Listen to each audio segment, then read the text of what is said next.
So by way of a preamble, you know, my book, my work, what I'm going to be communicating now. On the back cover, I've got a little sentence where it says, contains no bloodline considerations and no theories in favour of any specific Grail artefacts.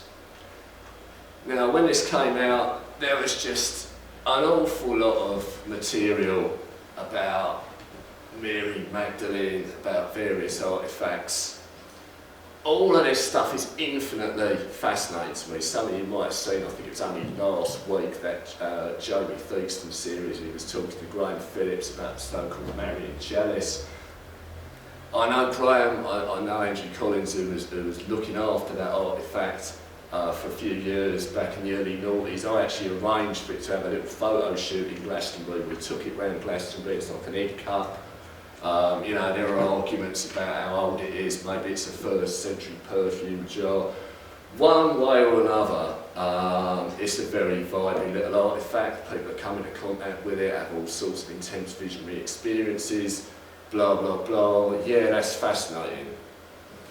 And I also know Lynn Picknett and Clive Prince's book, The Templar Revelation, was cited by Dan Brown in a legal trial as the main influence on his Da Vinci Code.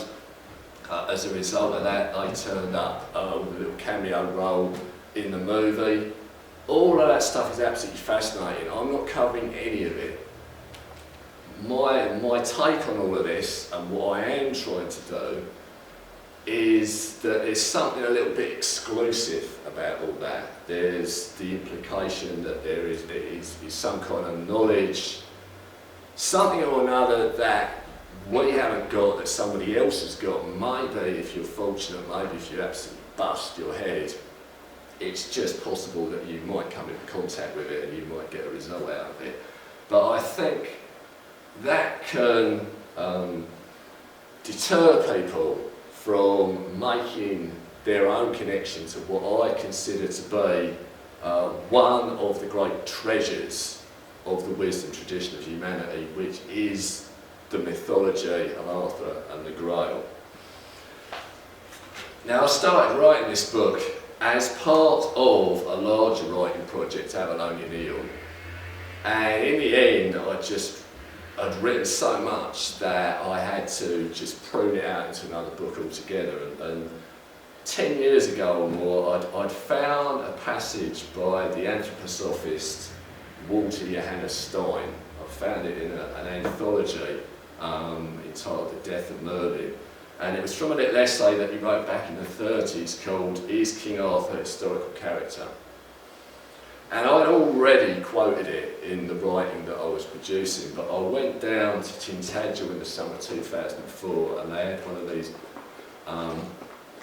chivalry reenactment battle scenarios, people jousting, all this, and there were tents, there were things on sale, and I was rooting about and I actually found for £1 the original pamphlet of Stein's from 1936 with this passage in it, and I knew what I had to do that night. I knew what I was going to do. I was going to stand on the cliffs at Tintagel as the sun was going down, and I was going to recite this particular passage out loud.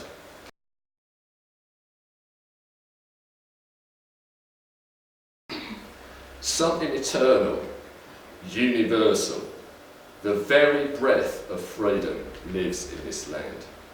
It stretches out, embracing the whole of humanity. It still speaks to us through the hills and the valleys, the rocks and caves mentioned in the Arthurian legends. The winds and the waves sing of it. The atmosphere is full of it. It is necessary to find contact with this invisible power, which, in only one of its forms, appears as the Arthur of the legend. This power, in reality, is the eternal spirit of this country. Could we but realise this, a cultural element would be born again, English in its innermost depths. It speaks to all human beings, wherever they live and to whatever nation they belong. And I'm sure you can appreciate it's a very moving experience for me to actually be able to stand in such a context and to put some passion into all of that, and to make a policy statement really on behalf of myself and where I am in relation to all this. Now this all goes back a long way, because when I was a little boy, my mother used to read me these bedtime stories, and she chose a work of Enid Blyton. It could be any one of a number of really dodgy works by her, but happily she used in Tales of Brave Adventure.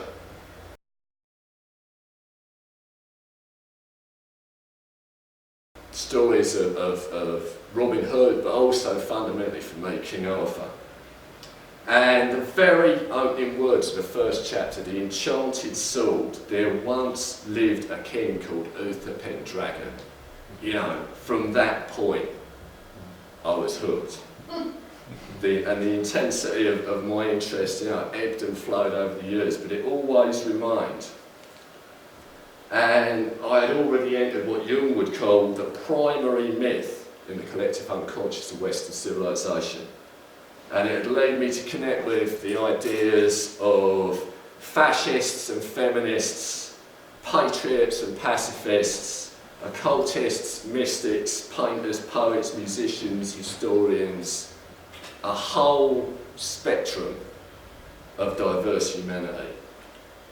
Now, for many people of my age, one of the great initiations, if you like, was coming into contact with John Boorman's Excalibur movie in 1981. It's interesting, Boorman was really into John Cooper Powys, and as far back as 1960, he had sat on top of Glastonbury tour and he had wanted to make a movie of Powys' great novel Glastonbury Romance.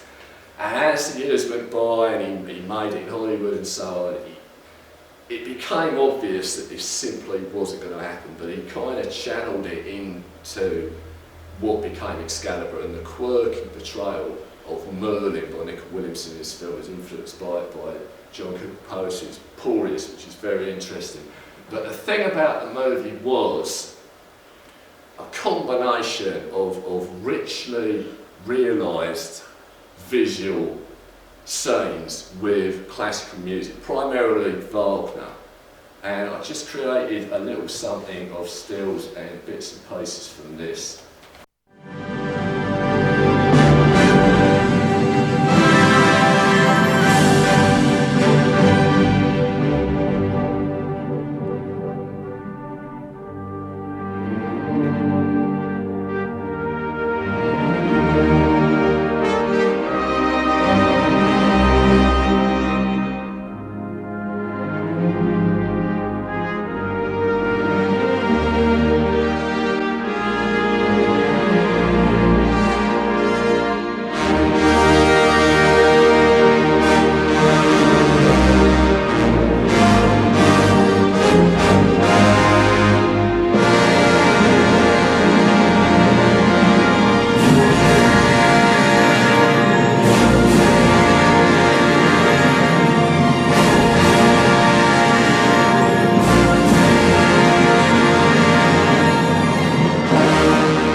So as somebody that was smoking an awful lot of dope, doing quite a bit of acid in my early 20s, that movie entered deep into the mythological realms of my consciousness.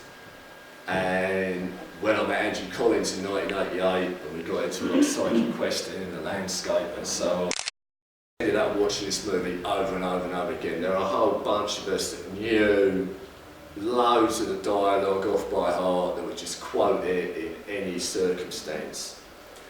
And this is something that I'll go into further into the lecture series, but Andy had some unique experiences in Glastonbury with the so-called Glastonbury Zodiac.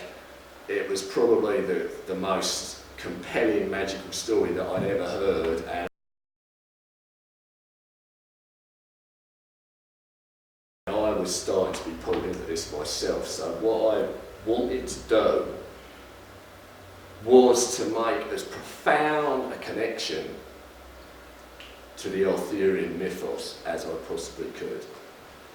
So I was reading a lot of Robert Anton Wilson books about how to program different reality tunnels. I was reading a lot of magic, a lot of occultism, and the idea of correspondences and how you invoke things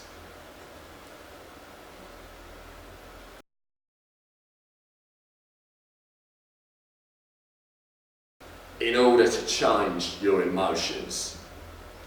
And what that meant was a relentless diet of music, of art, of literature, of poetry. And I came into contact with the ideas of Peter Ackroyd. Peter Ackroyd, the novelist, the literary critic, the psychogeographical pioneer. And he'd written a novel called English Music. And within the structure of that novel, you don't really need to know too much about the narrative of it. It's sufficient that the main character keeps going to sleep and dreaming. And while they're dreaming, they connect up with various great writers in the English lit canon, shall we say. And this gives Ackroyd the opportunity to put in a virtuoso performance where he kind of does his own take on the style and the consciousness of all these people. Now, it's kind of a little bit conservative. People have kind of criticised it that there's only a few women writers in it and so on and so forth. All of these are valid enough criticisms, but what I took from Ackroyd was the idea that beneath the surface, the different centuries, different schools of thought, creative artists are connecting up with something that has a deeper continuity. They are expressing something that is a unique combination of our landscape, our history, our culture. Now he called it English music, so this is I've expanded that, you know, the whole of this talk, which is taken from a little chapter in Mysterium Artorius, is British music, because it's all inclusive of the uniqueness of the British Isles, which obviously includes Ireland, Scotland, Wales, the whole thing. And that people like Chaucer, William Blake, Milton, Lewis Carroll, all these characters, there's something that they are expressing. So I took that and I blended it in with this passion that had been revitalised through movies like Excalibur, and I looked at Glastonbury, you know, with something of this mentality.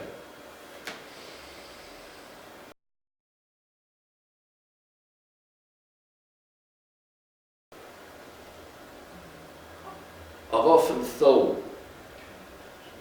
if you were trying to communicate, what is it about this place that sets people off? You know, if you suddenly found yourself on a talk show, if you suddenly found yourself, you know, on the couch with Richard and Judy as it used to be, how the hell would you start a conversation to explain Glastonbury?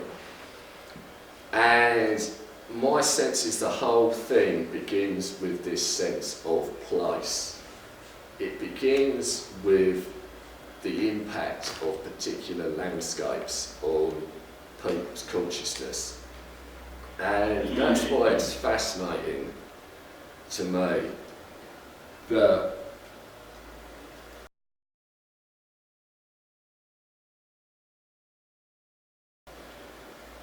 places like Glastonbury and Tintagel, which carry these Arthurian associations, you know, one in terms of the alleged birth of Arthur and one in terms of his alleged resting place.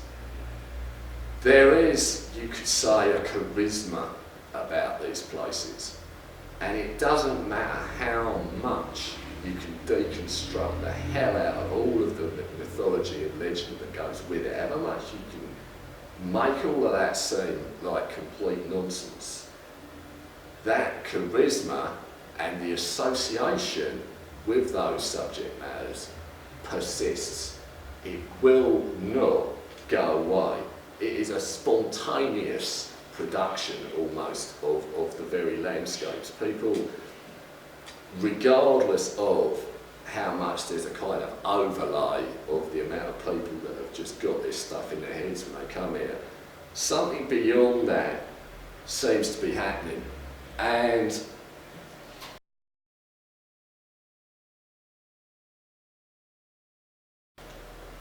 it was back in the 50s, you know, when Geoffrey Ashe, you could say, first set the modern ball rolling with King Arthur's Avalon. And then again, with Avalonian Quest, it makes it clear that there's a profound shape-shifting quality about the tour. Wherever you go in town, it seems to just present a slightly different facade. You can see the tower on the tour from a long way away. You know, I'm sure some of you know, coming on the 376 bus back from Bristol, there's a point where you first spy the tour and you can make out the tower, but you're miles away. You would think that the tall tower would be a couple of 100 feet tall, but when you're actually there, it isn't. And you think, how is it possible that this thing is so distinct? And then when you're on, you know, you can see this thing from so far away, there are places in the town where you can't see it. When you're on the tour, apart from the late addition of the Abbot's Kitchen, you can't see the Abbey. This is all mighty strange. And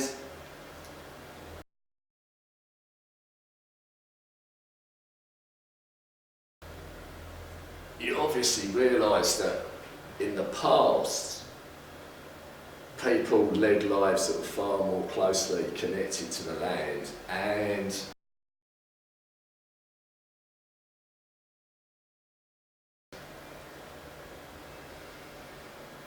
they would have been more attuned to the subtle nuances of this level of shape-shifting, this level of the charisma of a point in the landscape is something that inevitably would have impacted on them, and it would have become a focus point of attention. It's not just the fact that it's a tall hill rising out of a plain, it's the fact that it does change in so many ways.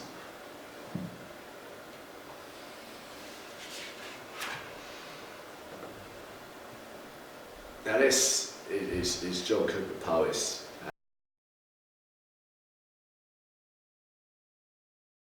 And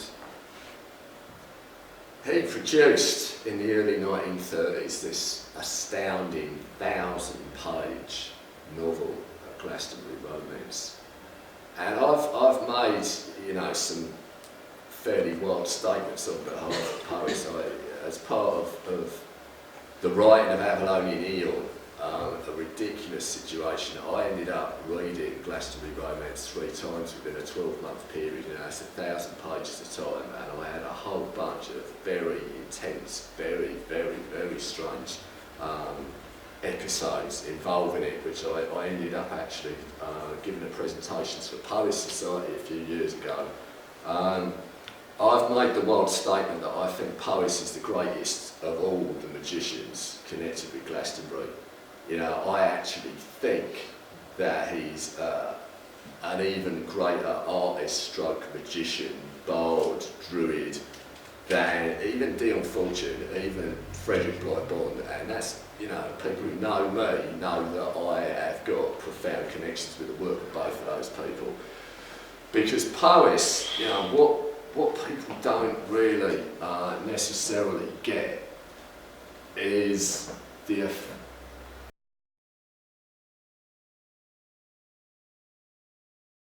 you know, what Powys is trying to do is express the effects of a particular legend, a special myth, a unique tradition from the remotest past in human history upon a particular spot on the surface of this planet, together with its crowd of inhabitants of every age and of every type of character. And that special myth is the Grail. And Powys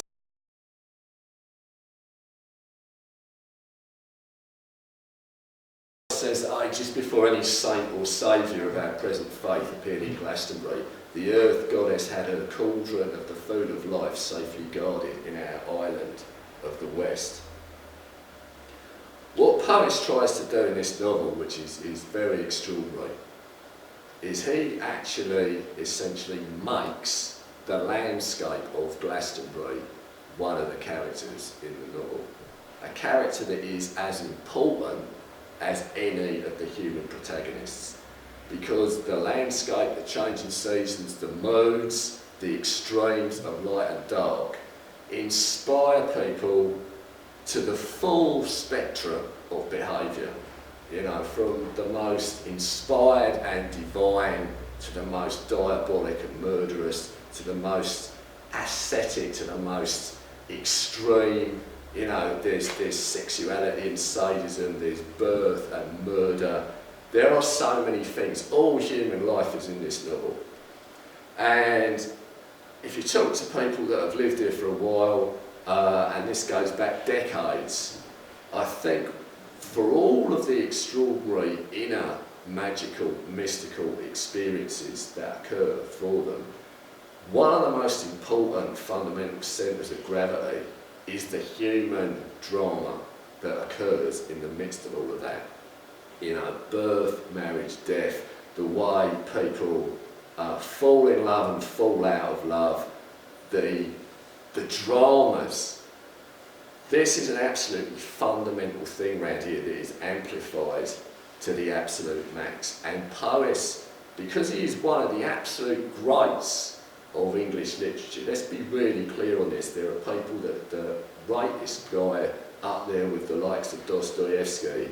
I would say that if you had any appetite for literature, if you like your Thomas Hardy, if you like your D.H. Lawrence, if you can handle reading a 1,000-page book, then I can't recommend highly enough attempting to make a connection with Mr. Powys, because his sensibilities are of a daimonic genius.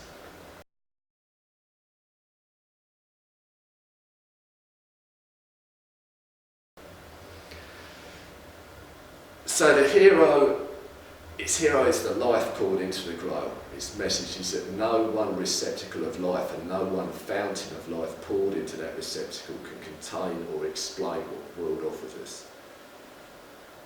People that have tried to connect to Glastonbury romance have often been mind blown by what is, I think Colin Wilson called it, a virtual Niagara Falls of vitality. You know, the amount of characters, the diversity of life. And this continues with each year that goes by. We're in Glastonbury Romance 2014 right now. and all manner of intensity, all manner of drama, of life, of birth, marriage, death, goes on around us. And some of the characters who act out these dramas are quite extraordinarily strange in their own way. And you connect with Powys and you realise that he's been there already.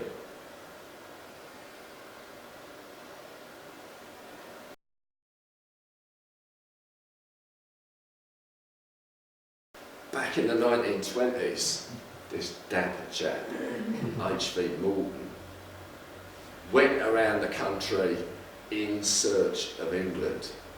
You know, this is the period of time after the First World War. There's a lot of trauma.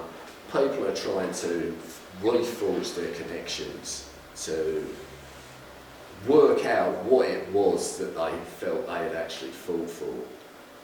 And it was intriguing for Morton because he talked to a whole bunch of soldiers and asked them what it was that they were thinking of when they had the idea of home, of England, of Britain, of what they were fighting for. And they all came up with this kind of idyll of rolling landscapes and little cottages and you know, the whole nostalgia industry is not a recent invention, but it was something of profound emotional intensity for these people. And these were people who lived in cities and industrial conurbations who did not even, you know, live in such environments. But when the mythic idyll of what this nation is came up, this was how they expressed it.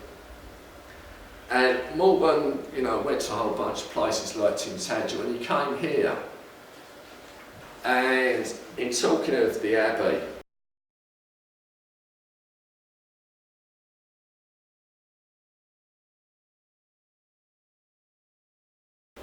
he said, it's perhaps not strange that all places which have meant much to man are filled with an uncanny atmosphere, as if something was still happening there secretly, as if filled with a hidden life. Glastonbury's like that. Now I have a feeling that I can hazard a guess as to certainly one person that read Morton and read those lines.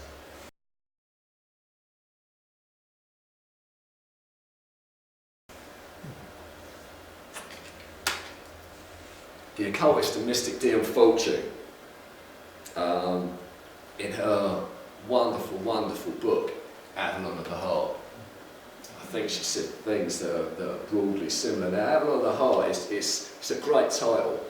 It's a fantastic title. It says so much. It conveys so much.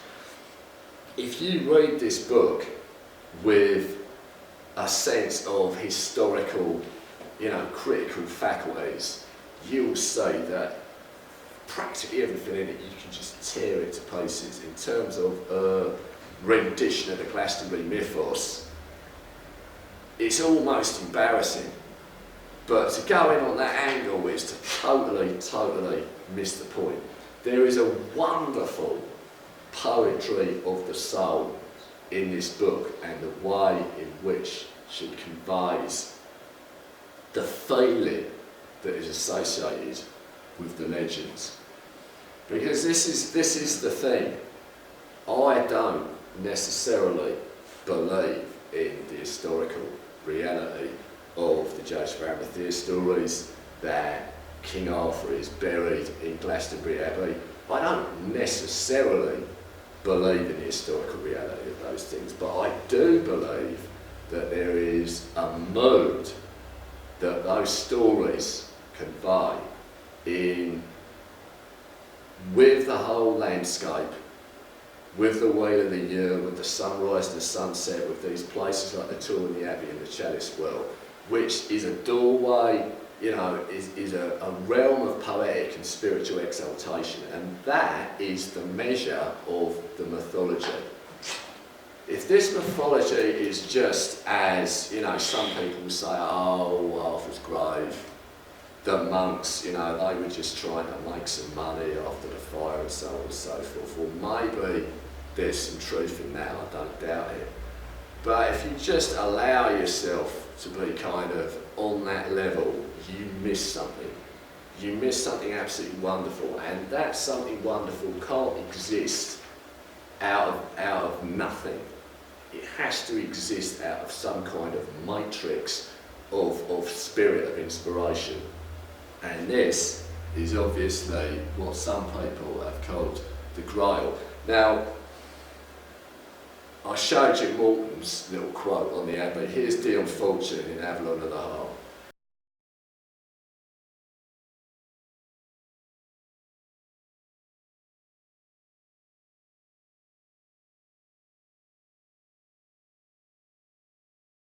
Where strong spiritual emotions have been felt for long periods of time by successive generations of dedicated men or women, especially if they've had among them those who may be reckoned as saints because of their genius for devotion, the mental atmosphere of the place becomes imbued with spiritual forces, and sensitive souls capable of response are deeply stirred thereby when they come to it. And I certainly have no doubt at all about the truth of that in relation to Glastonbury Abbey. You know, for a place that is just ruined, it certainly has its extraordinary moods depending on what the weather is, what the time of year is, what the time of day is. There are times when it's sufficient to just go in there and close your eyes, and that's all you need to do.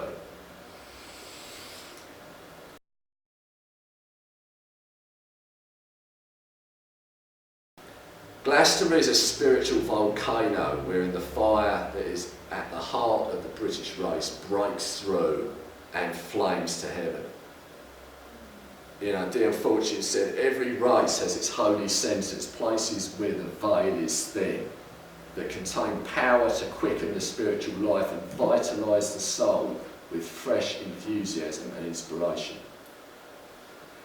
And the crucial little point that she made that runs through as a theme in Avalon of the Heart is whether we miss much when we abandon the ancient custom of pilgrimage. You see, really, this is to me what Avalon of the Heart ultimately is. It is a pilgrimage. It is a poetic pilgrimage. It is something that leads you from the mundane. You know, when she's going in her little journey in a motorcycle sidecar along the Great West Road from London to Glastonbury, that's a whole thing in itself. That symbolises wherever you happen to be, you know, whatever town, city you happen to be living in, wherever it is anywhere in the world, and you get the call, some numinous something leads you on. And Tintagel is obviously, you know, another place that has this kind of quality. I read out the Walter Johannes Stein quote earlier on. I also, you know, when I'm on the cliffs of Tintagel in the summer during the course of a good sunset, I can't help but remember the famous words of Wordsworth, originally connected with Tintagel Abbey.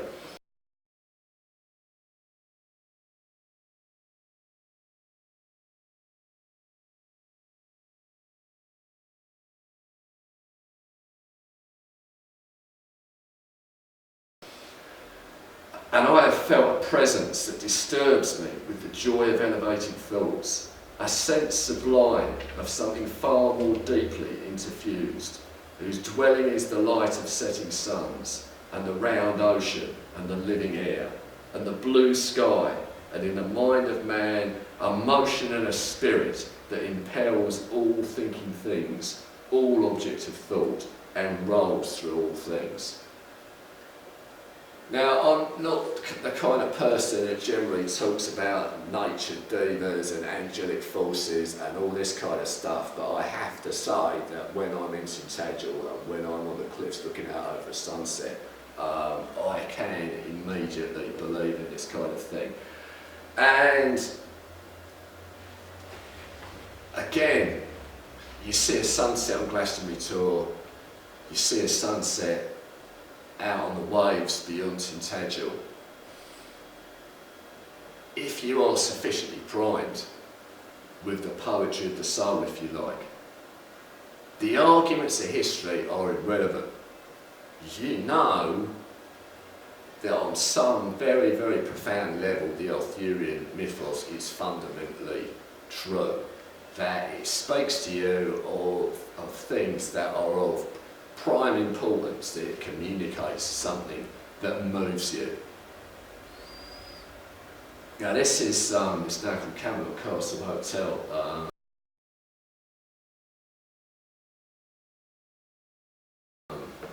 Up on the cliffs at Tintagel. 10 years ago, I just maxed out my credit card to an absolutely stupid extent. Spent a lot of time in that place because the views out the windows are majestic. It's certainly, you know, in recent years become a little bit almost notorious because it's now public knowledge to a greater extent that people that own it are Scientologists. I haven't really got a problem about that at all. You know, I've talked to John Mappin, the owner of Camelot Castle Hotel. I've hung out with him to the early hours of the morning watching in-house Scientology DVDs. I haven't been at my soul sucked dry into some vortex somewhere. I have had profoundly restorative stays at Camelot Castle. Again, artist in residence, Ted Sturton, Scientologist. His work is not to everybody's taste, that is for sure.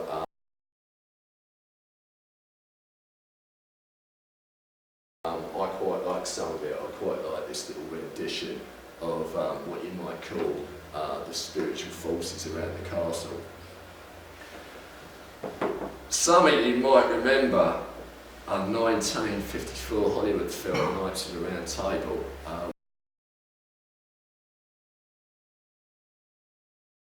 with Robert Taylor as Lancelot.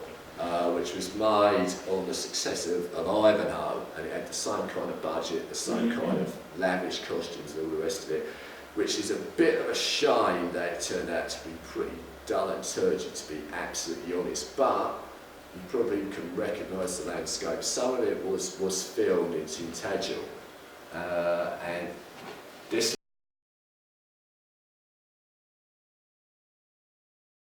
area here, the pathway down to the sea, the so-called Vale of Avalon, there was a very quaint battle scene filmed there in this movie, and some of the older people, the older guys in Tintagel were extras in it, you know, and you can sometimes find people who will tell you about being in that movie.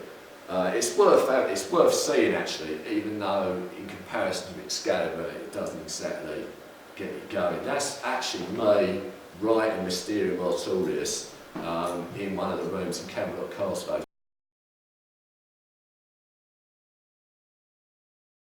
Hotel in 2004. That is the kind of view out the window down to Merlin's Cave there. And this is one of those just profound places where you have an incredible balance of elemental force, of heavenly energies,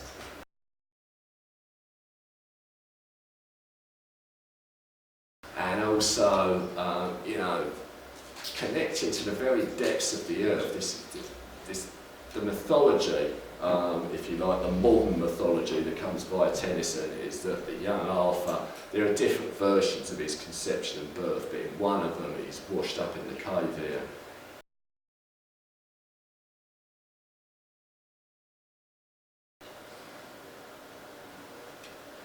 One of the other really inspiring things about Tintagel is the work of Arthur Glastonbury and the Hall of Chivalry. Very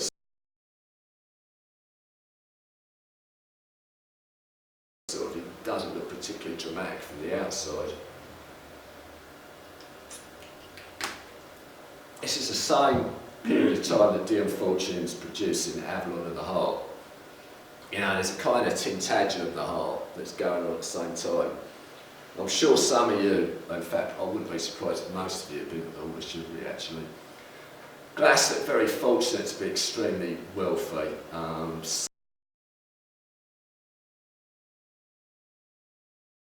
Sets up this building in Arthurian style and commissions, you know, some code paintings, the Grail.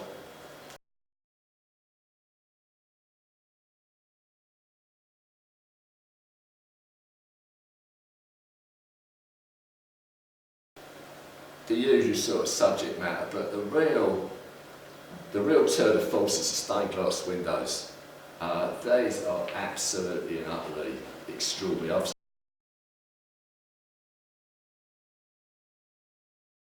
I've seen stuff far worse in cathedrals. If you catch it on a good day when the right level of light is shining through,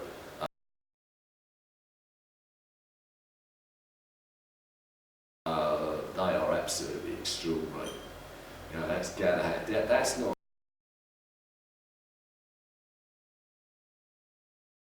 That's actually come from a poster rather than a photo of the actual window itself. But that's Morgan in situ. A tremendous place, absolutely tremendous place. In 1917, I'm still not exactly sure how he escaped conscription into the First World War. He was Irish, but Ireland was part of Great Britain then. The composer Arnold Bax went to Tintagel, was having a passionate love affair with this Harriet Cohen, and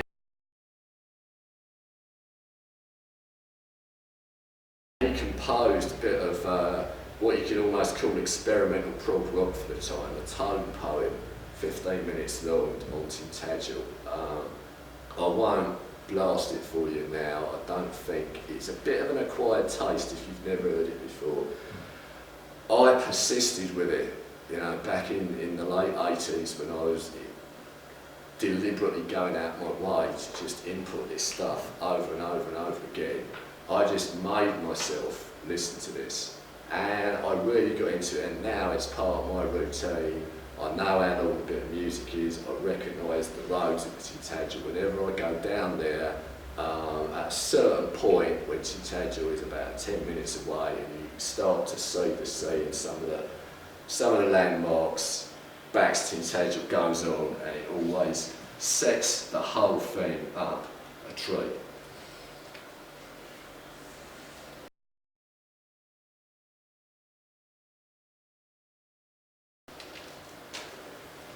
This is Edward Elgar. So we're clear, you know, place, location, stirs, feeling, inspires poetic, mystical sensibilities, fills the heart with the intuition of music that is constantly present, even if not always audible. During the late 19th century, the early 20th century, there was what's been called the Great British Musical Revival. And this produced a huge corpus of work that was primarily inspired by love of the landscape. Now, the superstar of the same was undoubtedly Elgar. Now, it's kind of unfortunate that he is best known for the old Last Night at the Proms anthem, Pomp and Circumstance, which includes the great soundtrack of Edwardian imperialism, Land of Hope and Glory. It's unfortunate because it gives a very one-dimensional sense of a man and has possibly stopped some people from wanting to investigate him a bit further. He composed many works inspired by nature, by the nostalgia of childhood, that are, you know, passionate, wistful, melancholic. As a small child, he'd sit by the banks of the River Severn,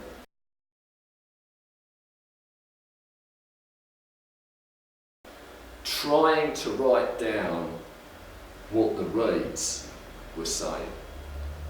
And this kind of attitude continued into his adult life as he walked and bicycled around the Malvern Hills. Now that photo and these, some of you might remember early in Ken Russell's career, before he was filming things like Tommy and Listermania and the Devils.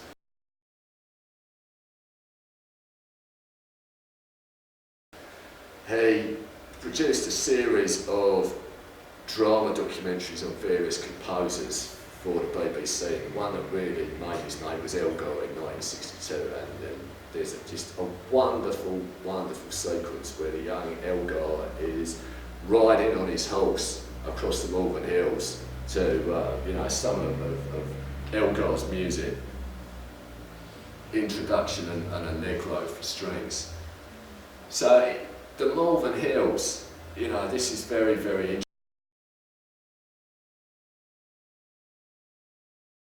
interesting. This is right at the heart of the land. Some of the oldest geology.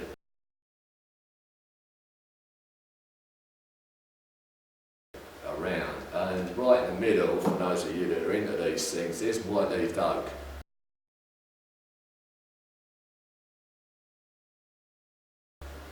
The so-called circle of perpetual choirs. I'll say a little bit more about this in a minute, but Elgar's in that territory, and he also said, the trees are singing my music, or have I sung theirs?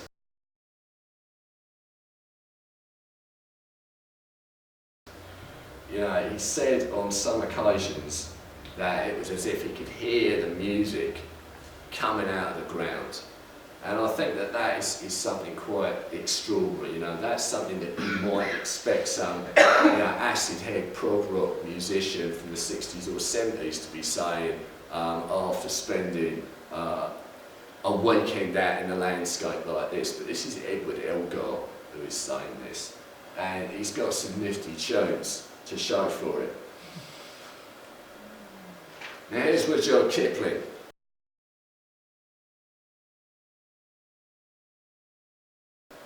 Another person who's kind of been associated with that imperialistic era, and again, it's a shame if that gets in the way of appreciating some aspects of his work which are really wonderful. He produced one of the all-time classic kiddie stories, Puckpook's Hill, and this to me is another doorway into the zone. Back in the late 80s, I made a point of going out my way to read this at the same time that I was looking at books of pre-Raphaelite art, listening to Vaughan Williams string quartets, reading Tennyson, just relentlessly, day after day, just creating this ongoing mix, this mode. The whole story, for those that don't know it, starts actually on Midsummer Night, Midsummer Eve. Two children, they're in a fairy ring in the woods, and they're giving a little performance to each other of selected extracts of Midsummer Night's Dream. And this conjures up Puck, who's the ancient spirit of the hills. And he says, I came into England with oak, ash and thorn. When oak, ash and thorn are gone, I shall go too. And he's watched the whole of history pass by with this benevolent and mischievous eye, and occasionally sort of intervening in human affairs. So he becomes their guide for this history lesson based on the locale that they're living in. And you hear about, it's kind of like the whole life of how the nation, how Great Britain comes into being. There's a Roman soldier serving on, goes off to serve on Hadrian's Wall, and in the midst of all that there's quite an interesting poem to Mithras which has become quite famous. There's a Saxon deity, Wayland the Smith. There's a sword that he creates. There's stuff leading through to the Magna Carta. So this sense that I was cultivating of British music, you have the idea of Puck watching from ancient hills, the feeling of a primordial past that is somehow still living through the very land itself, and the ongoing mythos that it generates. The land has a consciousness of some kind, a voice that can be heard, a feeling that can be communicated at certain places and times, on hills, at dawn and sunset, by wells, streams and rivers, in moonlit woods, amongst poignant ruins and remains. It lingers on, surprisingly potent, waiting to inspire in diverse circumstances poets, soldiers, musicians, mystics, militants, all ages and genders across the whole social spectrum.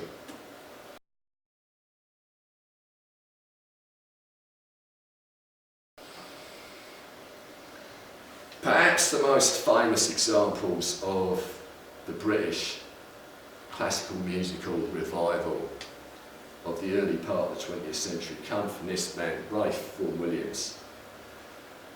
The Lark Ascending and Fantasia, a theme by Tallis, were both composed just before the First World War. Now, in retrospect, they do seem to carry an incredible nostalgia for, you know, the vanished world, the lost generation of that time. But they also seem to speak of some more archaic mystical quality, of supreme, sublime beauty that remains an ever-present force, emanating from the very earth of our sacred sceptred isle. Now, I kind of got into the fact they were very, very, very different in temperament, but Vaughan Williams and John Powys were both born in 1872, and they both lived to a truly ripe old age. They produced stunning work well into their 70s. And this whole business of just invoking everything, sound, sight, all the senses. I'd read Glastonbury Romance in 1981, I read it again in 1989 when I was stoking my head full of all this stuff, and I was listening to Vaughan Williams, and the two things, they all kind of blended together in my head, and a particular, what I could call Avalon of the Heart reverie, became my personal expression of that idea. A May morning on the tour, the unique Somerset mystical misty blueness of the sky around the horizon's rim, providing a perfect backdrop for ascending lark song. Blossom and blooming abound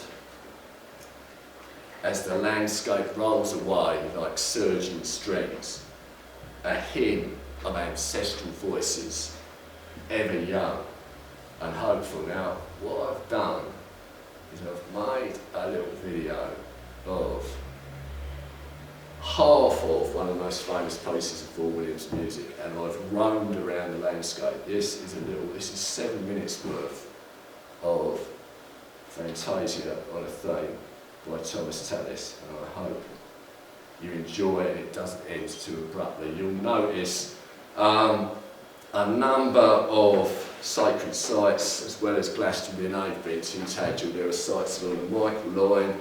There are a few contenders for omphalos in the form of white-leafed oak and St Bees Head, and a whole bunch of general grooviness, which I hope in some way communicates further what I'm trying to convey.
And created this piece of music as a young man and went on to create masterpieces right up until a very ripe old age.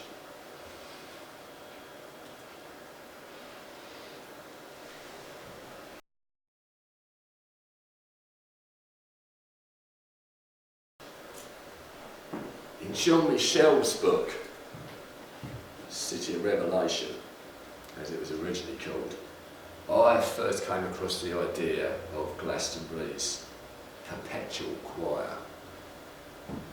Apparently, and I'm saying this because this is one of those topics that if you try and get all historical research on it, it's going to just dissolve away around you.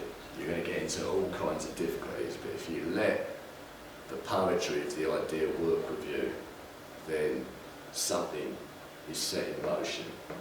Apparently, a Dark Age work known as the Welsh Triads mentions 3 perpetual choirs of Britain, and these are ecclesiastical establishments where relay teams of monks kept up a constant liturgical chant, and one of them is at Amesbury, which is about a mile down the road from Stonehenge, Llangwit Major in South Wales, and Glastonbury. And the Earth Mysteries Mythology, if you like, that I can't verify, but it's a great story, is that John Michel was actually on acid and he was looking at all these maps and something clicked on his head and he ended up banging on Paul Devereux's door at 4 o'clock in the morning and I've got to show you these maps and so on. Where it's true, it ought to be true. You know, it makes sense that it would come from such a space. He noticed some kind of relationship between these sites, extrapolated geometrical data in typical John Michel manner, and this led him to talk of a circle of perpetual choirs. And Elgar's Malvern's right in the middle of it, white-leaved oak, the very centre of it. Now, I think once you have this idea of a perpetual choir, it doesn't take too long before you get to the feeling that, okay, even if the physical people aren't there anymore, maybe it's kind of still there. And if you are sufficiently sensitive, something of that will communicate itself to you. And thanks to the work of Frederick Bond and his controversial psychic archaeology in the Abbey, one has the sense, certainly in Glastonbury, there's a well-established mythology in Glastonbury, and it's a powerful one because people, not just from Bond's epoch, but in the present day, experience the reality of the collective intelligence of the Abbey that he called the Company of Avalon. He tried to be sophisticated in his understanding and say it was a collective intelligence, it was something that needed to take on the form of monks and people with individual intelligences in order to access our own psyches. That's how the human mind works. Nonetheless, there is still the sense that these are actual monks, that these are maybe characters that really did live then. For all the criticisms, I love Bond's work. I absolutely love it. And there's a kind of sense there that there is still, in a realm just outside of our perception, the liturgy is being recited all the time. It's, as I say, there are some days when it's really nice and sunny in Glastonbury Abbey and all you've got to do is close your eyes. Dion Fortune talks about this as well to a certain extent in Avalon with the Heart. There is a sense that it's all still going on there, that you're almost present at a church service in the choir area and it's all happening. And we've just heard Tintagel, I think, by Thomas Tallis. Now, what Vaughan Williams has basically done is taken just a tiny little fragment of a piece of music by a composer who was working at the time of Henry VIII, just after the time of the dissolution of the monasteries, a very, very emotional time where there's a kind of, obviously, a nostalgia amongst those who are sympathetic to it for a vanishing world. And he wrote his most famous piece of music, is called Speminalium, which is what's called a motet. It features, there's no instruments, it's 40 voices. And back in '89, when I was invoking by all means the mythos, I had a piece of, I had a tape, a C90 of Renaissance masterpieces that included this 10-minute piece by Tallis on there. And I used to do, I went through a phase a couple of months where I was doing 45 minutes of yoga breathing just before I went to bed, whilst listening to this Renaissance masterpieces. And I found that when I woke up in the morning, it was like I could still hear it. The first thing that came into my consciousness was this wonderful, wonderful music. So I took a massive hit on it.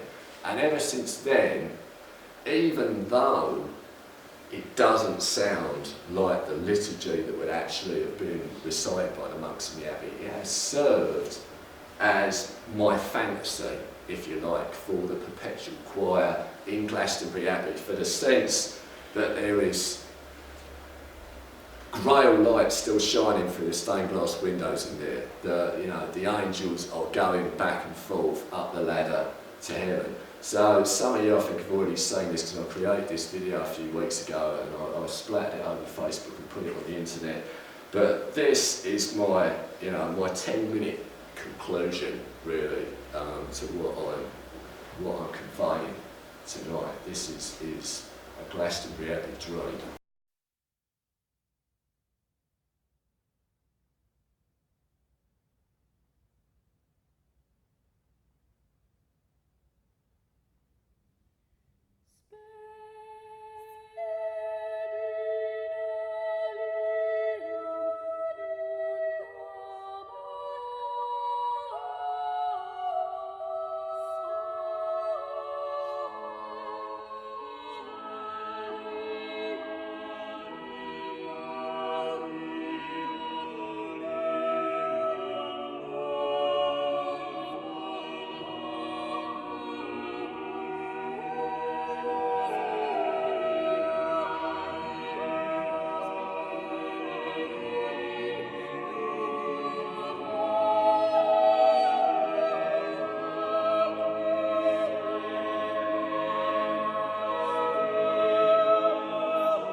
piece, the first in the sequence of Mysterium Artorius presentations,